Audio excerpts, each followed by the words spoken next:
günlerdir Ankara sokaklarında işçiler direniyordu. Büyük bir mutluluk fotoğrafıyla karşı karşıyayız. Direnenlerin zaferiyle sonuçlanan bir hak mücadelesinin tablosu bu. Dolayısıyla hepimiz bundan büyük bir mutluluk duyuyoruz. Süreç nasıl gelişti ondan biraz bahsetmek lazım. İşçi arkadaşlar büyük bir direniş örneği ortaya koydular. Ama diğer taraftan özellikle işverenle de temas içerisinde olmak istediklerini, bu işi çözmek istediklerini, bu manada iyi niyetlerini de ortaya koydular. Partimize başvuru yaptılar, partimizle diyalog geliştirdiler.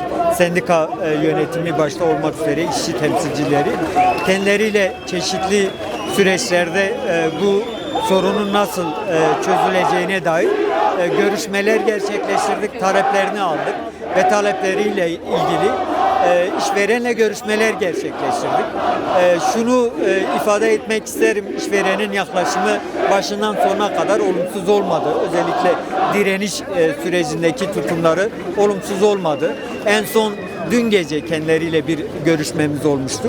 O görüşmede işçi temsilcileriyle yine sendika yöneticileriyle bir araya getirdik kendilerini ve orada taleplerin kabul edildiği bir şekilde ifade edildi.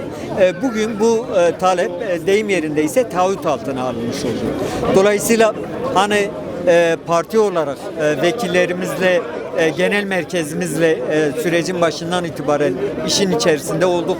Bu sorunun zaferle, mutlulukla, işçilerin kazanımıyla sonuçlanması için büyük bir uğraş verdik. Çok mutluyuz, sonuçlanmış olması, böyle bir zaferle sonuçlanmış olması bizim açımızdan da partimiz adına çok büyük bir mutluluk duyduğumuzu ifade etmek istiyorum. Güzel bir tablo ortaya çıktı. Güzel bir direniş örneği ortaya çıktı. Bu bütün direnenlere örnek teşkil etmeli. Evet, direnenler her zaman kazanır. Umut ediyoruz ki bu direniş aynı zamanda Türkiye'nin barışıyla sonuçlanan, çünkü Türkiye'nin barışı için direnen bir partinin mensuplarıyız. O barışın, o barışın direnişini buraya taşırdık. İşçi yoldaşlarla, işçi arkadaşlarla, sendikayla omuz omuza vererek bu başarı hikayesini birlikte ördük ve bu sonucun açığa çıkmış olmasından büyük mutluluk duyduğumuzu ifade etmek istiyorum. 1 Mayıs'ta giderken Doruk Maden İşleri Ankara'da 9 gündür tarihi bir mücadele verdiler ve açlık grevlerinin mücadelenin 9. gününde haklarını kazandılar.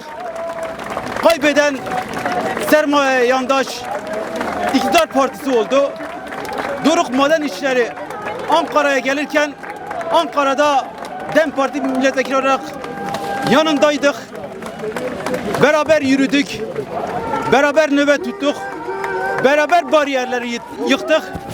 Bugün de 9. günde hakların almanın gururunu yaşıyoruz.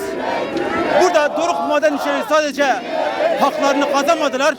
Hak arayanlara emsal olacak bir mücadele verdiler. Artık hiç kimse şu cümleyi kullanmasın. Biz ne yapabiliriz? Ne yapsak sonuç almıyor algısını yıkmıştır.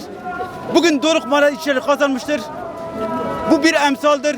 Türkiye'de birçok ilde benzer mağduriyetleri yaşayan işçiler vardır ve işçiler haklarını ararken Doruk Maden İşlerini emsal olarak, örnek olarak biz hiçbir şey yapamayız, karşımızda devlet var, hükümet var, biz güçsüzüz algısına kapılmadığını bütün Türkiye halklarına gösterdiler.